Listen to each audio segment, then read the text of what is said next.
ဆရာတို့ဒီနေ့မှာတော့အချိန်နဲ့ပတ်သက်ပြီးတော့ပြောကြရအောင်များသောအားဖြင့် control လုပ်တဲ့ process တွေက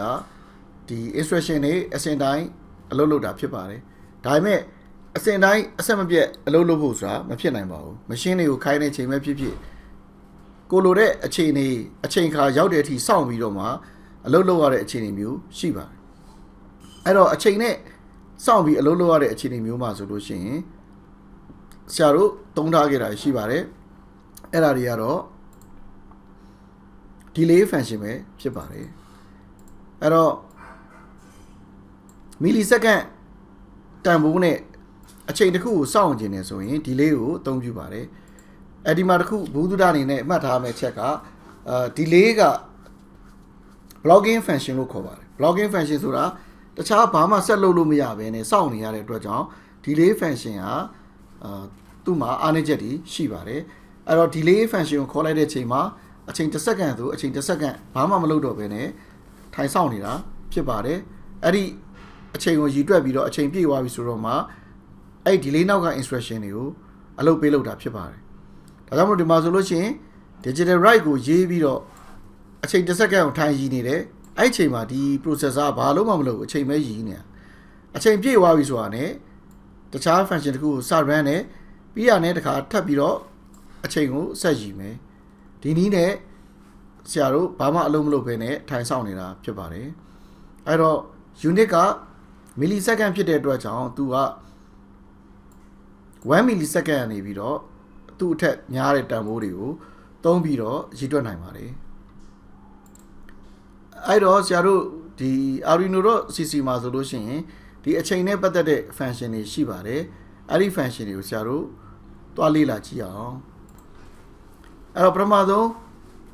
ဒီလေးကတော့ဆရာတို့အသုံးပြုနေကြဆိုတော့သိပြီးသားဖြစ်မှာပါဒါပေမဲ့သူ့ကိုပို့ပြီးတော့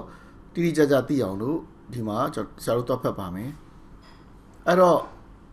ဒီလေးခွင်းသားခွင်းမိတ်ထဲမှာ input argument အနေနဲ့အချိန်ကိုရည်တွက်မဲ့ unit ကတော့ millisecond ဖြစ်ပါတယ် millisecond ကိုထည့်ပေးရမယ်တကယ်လို့အဲ့ဒီ millisecond ကို variable နဲ့ဆရာတို့ assign လုပ်ပြီးတော့အဲ့ variable ကိုထည့်သုံးခြင်းနေဆိုရင်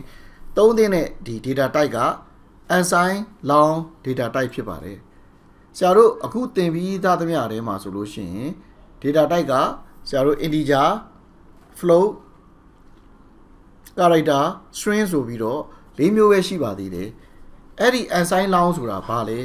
အလွယ်ပြောရရင်တော့ဆရာတို့ long ဆိုတာက integer ပို့ပြီးတော့ data များများဆက်နေ integer အမျိုးအစားပါ integer အရှည်ပေါ့လေဒါကြောင့်မလို့သူ့ကို long လို့ခေါ်တာ unsigned ဆိုတာဘာလဲအဲ့တော့ integer ဆိုတာက float ပဲဖြစ်ဖြစ် integer ပဲဖြစ်ဖြစ်ကိန်းဂဏန်းတွေကအပေါင်းလည်းရှိတယ်အနှုတ်လည်းရှိတယ်0လည်းပါတယ်ဒါပေမဲ့အနှုတ်တန်ဖိုးပါတဲ့ data type တွေကဒီသူဆက်နဲ့ထည့်နိုင်တဲ့အလုံးအရေရဲ့တဝက်ကိုရော့သွားတယ်ဘာလို့လဲဆိုတော့အနှုတ်တဝက်ကိုသူကနေရာပေးလိုက်ရလို့ဒါကြောင့်မလို့ဆရာတို့ကအနှုတ်တန်ဖိုးထည့်သုံးစရာမလိုဘူးဆိုလို့ရှိရင်အဲ့ဒီ data type ကို unsigned လို့ကြေညာလိုက်ခြင်းအပြင်ကိန်းဂဏန်းနှစ်ဆပူပြီးတော့ထည့်လို့ရသွားတယ်ဒါလေးကဆရာဘူးစုတန်အနေနဲ့အကြမ်းမင်းပြောပြတာအဲ့ဒါတွေကိုတစ်ချိန်ကြာရင်ဆရာဒီလေးပြန်ပြီးတော့ပြောပြပါဦးမယ်အခုလောလောဆယ်ကအချိန်တွေကိုရည်တွက်ဖို့အတွက် variable ကြေညာမယ်ဆိုရင် unsigned long ကိုသုံးပါဒါသည်ဆရာအကြံပြုတဲ့ဒီဟိုဟာဖြစ်ပါတယ် data type ဖြစ်ပါတယ်ဒီဟာကိုပဲသုံးရမှာဖြစ်ပါတယ်အဲ့တော့အဲ့ဒါလေးကိုဆရာတို့ program နဲ့ရေးကြည့်အောင်အဲ့တော့ဒီမှာဆိုလို့ရှိရင်ဆရာတို့ variable တစ်လုံးကြေညာမယ်အဲ့ variable ကိုဒီ loop ထဲမှာကြေညာလဲရတယ်အပြင်မှာကြေညာလဲရတယ်အဲ့တော့ဘယ်နေရာသုံးလို့ရအောင်ဆရာအပြင်မှာကြေညာလိုက်မယ် unsigned ဆိုတဲ့အဓိပ္ပာယ်ကအပေါင်းတော့မပါဘူးအကုန်လုံးအပေါင်းနေကြီးပဲသုံးမယ်လို့ပြောတာ long ဆိုတာတော့ဆရာတို့ data အများကြီးဆက်နေ integer data type အမျိုးအစားတစ်ခုပါပဲအဲ့တော့ long data type မှာနာမည်ကိုဆရာတို့ကထားပါတော့ time လို့ဆရာတို့ပေးလိုက်မယ်ပေးလိုက်ပြီးတော့ time ထဲမှာ value တွေဆရာတို့ထည့်ပေးလိုက်မယ်ဒီလိုမျိုးတော့မှာဖြစ်ပါတယ်အဲ့တော့ဒီမှာ delay လုပ်မယ်ဆိုလို့ရှိရင်ဒီထဲမှာအဲ့ခုန variable time variable ကိုထည့်ပေးလိုက်ရမှာပါဒါသည်ဆရာတို့ပို့ပြီးတော့ systematic ကိုကြားတဲ့နည်းဖြစ်ပါတယ် တကယ်လို့အဲ့ဒီ delay လုပ်တဲ့ time ကိုပြောင်းနေတယ်ဆိုရင်ဒီမှာတစ်ချက်ပြောင်းလိုက်ရုံနဲ့ဒီနှစ်ခုလုံးပြောင်းသွားမှာဖြစ်ပါတယ်အဲ့တော့ဒါဒီဆရာတို့အရင်သုံးနေကြ delay ဖြစ်ပါတယ်အဲ့တော့ delay တဲ့ပို့ပြီးတော့မြန်အဖွင့်ပိတ်လုပ်ချင်တယ်delay တဲ့ပို့ပြီးတော့မြန်အသေးစိတ်အနုစိတ်လုပ်ရမယ့်ကောင်တွေကြာရင်ဘာသုံးလဲကြည့်အောင် Arduino.cc မှာအချိန်နဲ့ပတ်သက်ပြီးတော့အရမ်းမြန်ထိန်းချုပ်ချင်တယ်ဆိုလို့ရှိရင်သုံးတဲ့ function လေးက delay microsecond ဆိုတဲ့ function လေးဖြစ်ပါတယ် microsecond function ဖြစ်တဲ့အတွက်ကြောင့်သူ့ထဲမှာထည့်ထားတဲ့ unit ကအချိန်တစ်စက္ကန့်ရဲ့အပုံတစ်သန်းပုံတစ်ပုံဖြစ်ပါတယ်ဒါကြောင့်မလို့အရန်ကိုမြန်တဲ့ဒီ switching လုပ်တဲ့အဖွင့်ပိတ်လုပ်တဲ့ on off လုပ်တဲ့ process တွေမှာဆိုလို့ရှိရင်ဒီ function ကိုအသုံးပြုရပါတယ်ဒါပေမဲ့ဆရာတို့ဒီမှာလည်း introduction သဘောပဲပြောပြအောင်ပါဒါတွေကတကယ် program ရေးဖို့လိုအပ်တဲ့နေရာတွေကြာမှာပဲဘယ်လိုသုံးတယ်ဆိုတာကိုတကယ်သဘောပေါက်မှာဖြစ်ပါတယ်အခုကတော့ theory သဘော intro လုပ်ပေးတာပါဒီ function ကတော့ဆရာတို့နည်းနည်းလေးအရေးကြီးပါတယ်သူ့ကိုတေချာသိထားဖို့လိုအပ်ပါတယ်ဒီ function က main list လို့ခေါ်တဲ့ function ဖြစ်ပါတယ်အဲ့တော့သူကဘာလုပ်တဲ့ function လဲဆိုတော့ Arduino ကို power စပေးလိုက်တဲ့အချိန်ကနေစပြီးတော့သူကဘယ်လောက် millisecond ကြာပြီလဲဆိုတာကိုဆရာတို့ကခေါ်ကြည့်လို့ရတဲ့ဒီ function ဖြစ်ပါတယ်အဲ့တော့ဆရာတို့က program ကိုနိုင်ဒီဆရာတို့ဒီ Arduino မှာဆိုလို့ရှိရင်ကွန်ပျူတာတွေလိုအချိန်ကိုအတိအကျပြောပြနိုင်တဲ့နိုင်မပါဘူးပါခြင်းတယ်ဆိုလို့ရှိရင်ဆရာတို့ real time clock ကိုတွဲချိတ်ပြီးမှပြောလို့ရမယ်ဒါပေမဲ့ Arduino ကြီးပဲတည်တံ့ဆိုရင်သူဘာလုပ်ပေးနိုင်လဲဆိုတော့သူ့မှာအချိန်မှတ်တဲ့ timer တစ်ခုသူ့ထဲမှာ automatic run နေတယ် Arduino ကို power soft ဖွင့်တဲ့အချိန်ကနေစပြီးအချိန်မှတ်ထားတယ်ဒီ function နဲ့ခေါ်ပြီး run လိုက်လို့ရှိရင်အဲ့ဒီအချိန်ဘယ်လောက်ကြာပြီလဲဆိုတော့ပြောပြပေးနိုင်တယ်အဲ့တော့ millisecond နဲ့ပြောပြပေးနိုင်တာဖြစ်တဲ့အတွက်ကြောင့်အတိအကျကိုပြောပြပေးနိုင်တယ်ဒီ function ကိုသုံးပြီးတော့ဆရာတို့အလုပ်လုပ်တဲ့အချိန်မှာပထမအလုပ်နဲ့ဒုတိယအလုပ်ကြားဘယ်လောက်ကြာသွားလဲဆိုတာမျိုးတွေတိုင်းတာဖို့အတွက်ကိုဒီ function ကိုသုံးလို့ရတယ်ဒါပေမဲ့ဒီ function က millisecond တွေကိုတင်ထားရတာဖြစ်တဲ့အတွက်ကြောင့် Arduino ထဲမှာရှိတဲ့ storage ကဒီ counter ကပြည့်သွားနိုင်တယ်အဲ့တော့ဘယ်လောက်ထိသူရည်တွက်နိုင်လဲဆိုတော့ရက်50အထိမနာတမ်းရည်တွက်နိုင်တယ်ရက်50ကျော်သွားရင်တော့သူက0ကနေပြီးတော့ပြန်စမှာဖြစ်တယ်အဲ့ဒီ function လေးကိုသုံးပုံသုံးနည်းလေးပြထားတယ်အဲ့တော့ဒီမှာကတော့ time နဲ့ပတ်သက်တဲ့ဟလာ very အားလုံးက unsigned long data type နဲ့ဆရာတို့အသုံးပြုရမယ်ဆိုတာကိုထပ်ပြီးတော့ဆရာပြောပြခြင်းတယ်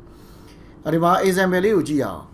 example လေးကသူကဒီမှာဘာလုပ်ထားလဲဆိုတော့ looping တစ်ပတ်ပတ်တိုင်းဆရာတို့ဘယ်လောက် millisecond ကြာသွားပြီလဲဆိုတာကိုဆရာတို့ကလမ်းဖတ်တယ်ဖတ်ပြီးသွားလို့ရှိရင် print ပြန်ထုတ်တယ်ပြီးရင်အချိန်တစ်စက္ကန့်စောင့်နေတခါထပ်ပြီး print ထုတ်တယ်ဒီနည်းနဲ့ program လေးကအလုပ်လုပ်တာဖြစ်တယ်အဲ့တော့ဒီနေ့ဆရာတို့အဲ့ function လေးကို run ကြည့်မယ်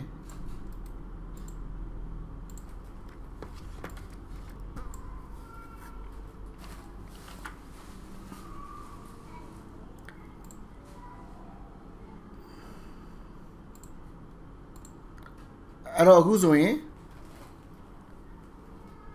ဒါဒီသူတို့တစ်စက္ကန့်ကြာတိုင်း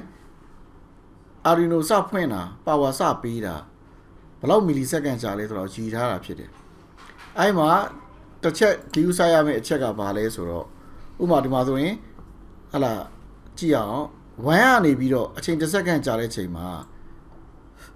1001ဖြစ်သွားတယ်2စက္ကန့်ကြာတဲ့အချိန်မှာ2002ဖြစ်သွားတယ်